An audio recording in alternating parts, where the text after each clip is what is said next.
बिस्मिल्लाहिर्रहमानिर्रहीम, अस्सलाम वालेकुम। मैं शाहिद सकलैन हूँ। आप देख रहे हैं मेरा यूट्यूब चैनल, फेसबुक पेज। आज 25 सितंबर है, सोमवार का दिन है। मैं एक दो दिन बात नहीं कर सका। जो रईस डिलीवरी बॉय कत्ल केस था उसके हवाले से कुछ नई चीज़ें, कुछ नए डेवलपमेंट्स मेरे सामने आई हैं, वो आपके साथ शेयर करनी है। एक तो पुलिस ने बाकायदा तौर पर अब इस पर काम शुरू कर दिया है कि इस मामले में नामज़द किया जा रहा है जो रईस के लवाहिकीन हैं, उनकी तरफ से कहा जा रहा है कि ये जो मर्डर है ये एक शख्स का काम नहीं है। और उन्होंने बाकायदा तौर पे अपना जो बयान था, उनका ज़िमनी बयान जो था, उसमें जो है उन्होंने नामज़द किया फ़रहान के भाई को। पुलिस इसके ऊपर काम करना शुरू हो गई है कि जो फ़रहान का भाई है वो इस मर्डर के वक्त कहाँ था। इसके हवाले से थोड़ी सी बात करेंगे। साथ साथ आमना और फ़रहान जो है उनको लटकाने के लिए कुछ नई चीज़ें, कुछ नए सबूत सामने आए हैं, वो आपके साथ ज़रा डिस्कस करेंगे, शेयर भी करेंगे। और साथ साथ आमना और फ़रहान अपने बयान बदल चुके हैं। मैंने अपनी वीडियो में आपको बताया था और उसका सबूत फिर आपने मुख्तलिफ़ जगहों पे वीडियोज़ की सूरत में, उनकी वीडियोज़ की सूरत में देख लिया। मैंने आपको तफ्तीशी अफसर के हवाले से बताया कि तफ्तीशी अफसर ने मुझे बताया कि उन्होंने बयान तब्दील करना शुरू कर दिए हैं।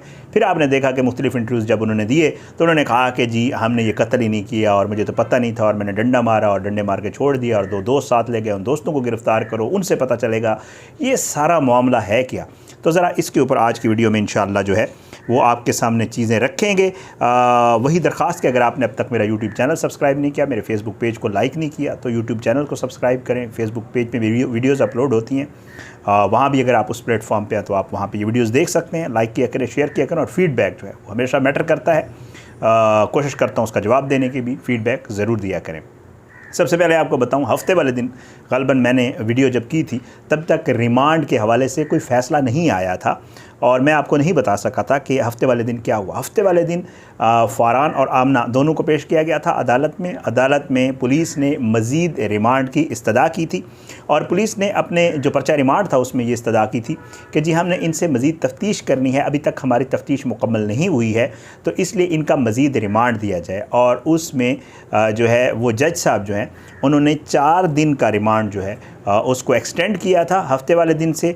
और 4 दिन बाद यानी कि 27 सितंबर को जो है इनको दोबारा पेश किया जाना। आज 25 है तो कल नहीं परसों इनको दोबारा पेश किया जाएगा। और जज साहब ने, ज़ाहिर बात है, जैसे ये एक लीगल प्रोसेस है जिसमें बाकायदा तौर पे कहा जाता है कि जी जब अगली दफ़ा इनको पेश करें तो अपनी प्रोग्रेस रिपोर्ट पेश करें, या इस हवाले से जो भी प्रोग्रेस होती है पुलिस एक रिपोर्ट की सूरत में अदालत में जमा करवाती होती है। तो वो जो रिमांड वाला मामला था वो 4 दिन का एक्सटेंड हुआ था। आप लोग पूछ रहे थे कितना रिमांड हुआ, तो 4 दिन का एक्सटेंड हुआ था। अब आते हैं ज़रा दूसरे मामले की तरफ।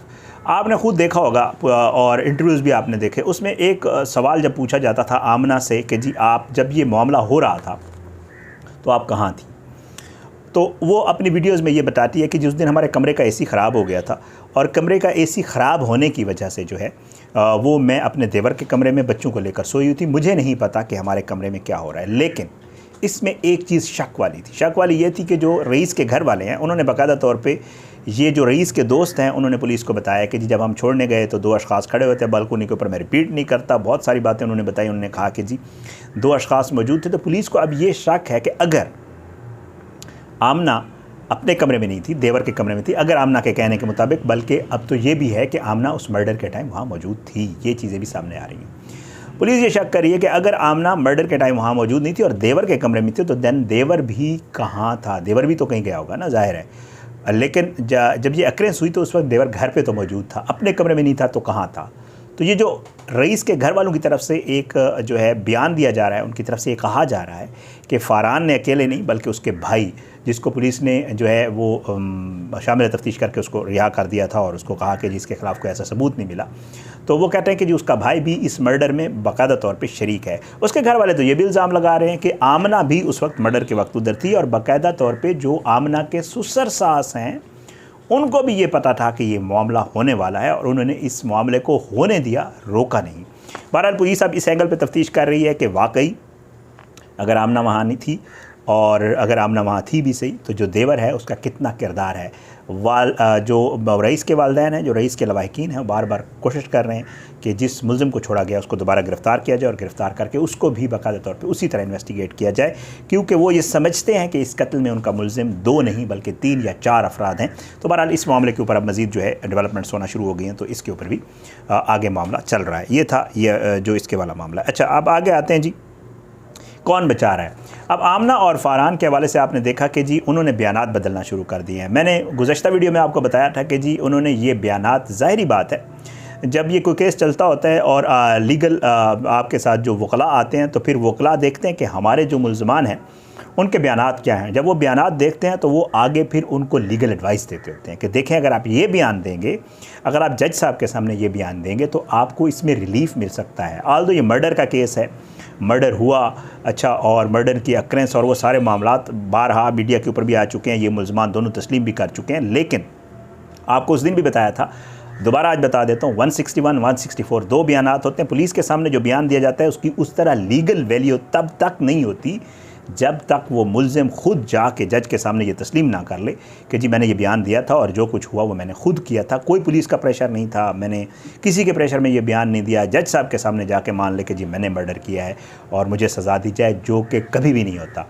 हर मुल्ज़िम चाहे उसने 100 बंदों के सामने भी मर्डर किया हो, वो ये कहता है कि मैंने ये मर्डर नहीं किया। ट्रायल होता है, ट्रायल में जो प्रोसिक्यूशन होती है उसने बाकायदा तौर पे ये साबित करना होता है कि वाकई ऐसे हुआ है और वो सबूतों के साथ बाकायदा तौर पे जज साहब के सामने अपने दलाइल के ज़रिए और जो जिरा होती है उसके ज़रिए वो साबित करते हैं कि इसने मर्डर किया है। अभी वो वाला तो मरहला आया ही नहीं है। अभी तक ये पुलिस को बयानात हैं, मीडिया पे बयानात हैं, इस तरह के जो बयानात हैं इनकी मामलात चल रहे हैं। तो अब ये बताया जा रहा है कि जो आमना का वालिद है या फ़रहान का ससुर कह रहे हैं, वो जो है वो मेन इसमें किरदार अदा कर रहा है, चीज़ों को समझता है, वकला वगैरह भी उसने हायर किए हैं, वो सारे मामला देख भी रहा है। तो ये जो एडवाइस दी गई है मुल्ज़मान को कि जो आपने पहले बयानात दिए थे वो आपने अपने गले में ख़ुद फंदा डालने वाला मामला किया था, तो आप उस तरह के बयानात ना दें। अब आमना भी मुकर गई है, पुलिस के सामने भी मुकर गए और वीडियो आप इंटरव्यूज़ में भी देख रहे हैं। अब ये दोनों मुल्ज़मान इस चीज़ को तस्लीम करने को तैयार नहीं है कि हमने मर्डर किया। जैसे कि जी हमने नहीं किया, हमसे ये अपना हमने डंडे मारे, तशद्दुद किया, उसके दोस्त साथ ले गए और वो फिर उन्होंने जो भी किया, जलाया भी, जो कुछ किया उसके दोस्तों ने किया, हमारा इससे कोई ताल्लुक़ नहीं है। तो अपने आप को बचाने का है। इसमें जो एक किरदार है उसके हवाले से जो बात की जा रही है, जो लोग बता रहे हैं वो यही है कि जी इसका ससुर है जो इन चीज़ों को मैनेज कर रहा है। बहरहाल जी आगे चलते हैं। एक और सबूत, क्या आमना मुख्तलिफ़ वीडियोज़ में आपको कहती हुई नज़र आई, मुख्तलिफ़ जगहों पर आपको कहती हुई नज़र आई कि जी मेरा इससे कोई ताल्लुक़ नहीं था, मेरा इससे कोई राब्ता नहीं था, ये मुझे तंग करता था। और इसकी कुछ चीज़ें आ भी गई हैं सामने कि जी जो फर्स्ट पहले जो मैसेजेस किए गए थे वो CDR के मुताबिक भी रईस की तरफ से किए गए थे, बट रईस ने जब किया उसके बाद आमना ने हाथ पकड़वाया। जब आमना ने हाथ पकड़वाया तो उसने आगे से रिप्लाई किया, फिर उसके बाद बातचीत शुरू हुई। आजकल आपको पता है ज़्यादातर मामला जो मैसेजेस पे नहीं होते, व्हाट्सएप पे होते हैं। व्हाट्सएप एक ऐसी चीज़ है जिसका कोई कॉल डेटा रिकॉर्ड या कुछ नहीं आता, चाहे आप उसके 4 घंटे की भी कॉल कर लें तो रिकॉर्ड में वो नहीं आती, बिकॉज इंटरनेट कॉल है ये, तो इंटरनेट कॉल्स का कोई रिकॉर्ड नहीं होता। अब उसमें भी यही हुआ है। इस मामले में भी बाकायदा तौर पे पुलिस के हाथ जो CDRs लगी हैं, उन CDRs में तो ये बाकायदा तौर पे एस्टेब्लिश हो रहा है कि इन दोनों का आपस में ताल्लुक़ था और ये ताल्लुक़ दो तरफ़ा था, कोई एक तरफ़ा नहीं था। अच्छा, जो भी CDR आती है उसमें ज़ाहिर बात है ingoing calls, outgoing calls, incoming messages, incoming calls, outgoing और आउटगोइंग मैसेजेस और कॉल्स दोनों होती हैं। लेकिन उसमें व्हाट्सएप कॉल्स नहीं होती, इंटरनेट कॉल जो होती है उसका पता नहीं चलता कि इंटरनेट कॉल की गई है। अब उसमें भी यही है जी, ये जो CDR है इसके मुताबिक जो पुलिस के हाथ लगी है उसमें कि जो सबसे पहले जो है वो रईस की तरफ से मैसेज किए गए थे और 8 मरतबा मैसेज किए गए और फिर उसके बाद जो है अगली बार जो है कॉल्स भी की गई। ये कॉल्स का एक सिलसिला है। सबसे पहले कॉल जो है वो रईस ने की और वो तकरीबन 107 सेकंड की कॉल है। 107 सेकंड को आप 60 पे डिवाइड कर लें, 3, साढ़े 3, पौने 4 मिनट बनती होगी। फिर एक लंबी कॉल है 334 सेकंड की, 5.5 मिनट की कॉल्स भी हैं इसमें। 3 माह के अंदर लातादाद मैसेजेस हैं जो वो दोनों तरफ से आए। अब ये जो CDR आपने भी मुख्तलिफ़ वीडियोज़ में भी देख ली होगी, मैं उसमें डिटेल में नहीं जाता। बहरहाल जी वो कहते हैं कि जी पहली कॉल जो आमना की तरफ से हुई थी वो 4 सेकंड की कॉल थी।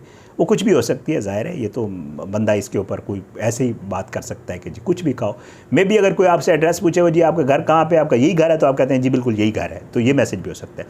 लेकिन ये मैसेज भी हो सकता है कि जी मैं आपको व्हाट्सएप कॉल करती हूँ या करता हूँ। ये तो अभी हम मतलब अपने हिसाब से कह रहे हैं ना कि ये मैसेज। तो बहरहाल जी एक जो कॉल की गई थी वो 4 सेकंड की थी। फिर उसके बाद 1053 सेकंड की कॉल भी रईस से के नंबर से जो है आमना को की गई। तो 1053 सेकंड लंबी कॉल होती है, वो बंदा ज़ाहिर बात है उस तरह नहीं। बहरहाल ये सारी बातें अभी तक ये जो सबूत हैं जो सामने आ रहे हैं, लेकिन केस अभी तक बिल्ड हो रहा है। अब इसमें प्रोसिक्यूशन का जो किरदार है वो बड़ा अहम है। प्रोसिक्यूशन ने ही ये सब कुछ साबित करना है। इल्ज़ामात, मामलात, वीडियोस, फैमिली की तरफ से बयानात, सब कुछ सामने आता, तस्वीर जो भी सामने आ जाए। जब आप लीगल मामले की तरफ जाते होते हैं, जब आप अदालत जाते हैं, तो फिर आपने चीज़ें अदालत में प्रूव भी करनी होती हैं, आपने अदालत में चीज़ें दे के बताना होता है। वकला अदालत में क्या करते हैं डिपेंड करता है। फ़रहान के वकला कैसे डिफेंड करते हैं, आमना के फ़रहान के, और रईस की फैमिली के जो वकला हैं वो उस केस को कैसे प्रेजेंट करते हैं, प्रोसिक्यूशन इसको किस तरह मजबूत केस बनाता है, इन्वेस्टिगेशन कितनी मजबूत है और वो चालान के तैयार करने में कितना किरदार अदा कर सकती है, ये डिपेंड करता है आने वाले दिनों में। और इस केस का जब ट्रायल होगा ना, इस केस की जब फाइल बनेगी, ट्रायल होगा, चालान बनेगा, वो इंशाल्लाह मैं आपके साथ ज़रूर शेयर करूँगा और उसमें आपको बताऊँगा कि ये जो दफ़ात लगाई गई हैं ना, ये इस तरफ मतलब ले जा सकती हैं इस केस को और इसमें कौन से रिज़ल्ट निकल सकते हैं। अभी तक के जो मामलात हैं वो केस फ़िलहाल तो इतना मजबूत बनता हुआ नज़र नहीं आ रहा, लेकिन डिपेंड्स, वकला हैं, प्रोसिक्यूशन है, इन्वेस्टिगेशन है, बहुत सारी चीज़ें होती हैं केस में। अब उस पर क्या होता है इंशाल्लाह तो मज़ीद इसी तरह चीज़ें ज़रा क्लियर करके आपको बताया करेंगे। आप अपनी दुआ में याद रखें। एक और डेवलपमेंट हुई है इस केस में, आज खुद नोटिस हो गया है लाहौर हाई कोर्ट में, जज साहब ने ले लिया है इस केस को जल्दी चलाने के लिए। उसके ऊपर भी इंशाल्लाह मैं अगली वीडियो में बात करूँगा, उसकी डिटेल मेरे पास आई हुई है। अभी तो इजाज़त दें, इंशाल्लाह अगली वीडियो मुलाकात होगी बशर्ते ज़िंदगी। अल्लाह पाक जो है वो पाकिस्तान का हामी नासिर हो, इसके खिलाफ साजिशें करने वालों को नस्ल नाबूद करे, अल्लाह ज़ालिमों को इबरत का निशान बनाए, मज़लूमों को इंसाफ मिले। आप अपनी दुआओं में हमें याद रखा करें। इजाज़त दें। पाकिस्तान ज़िंदाबाद। अल्लाह हाफ़िज़।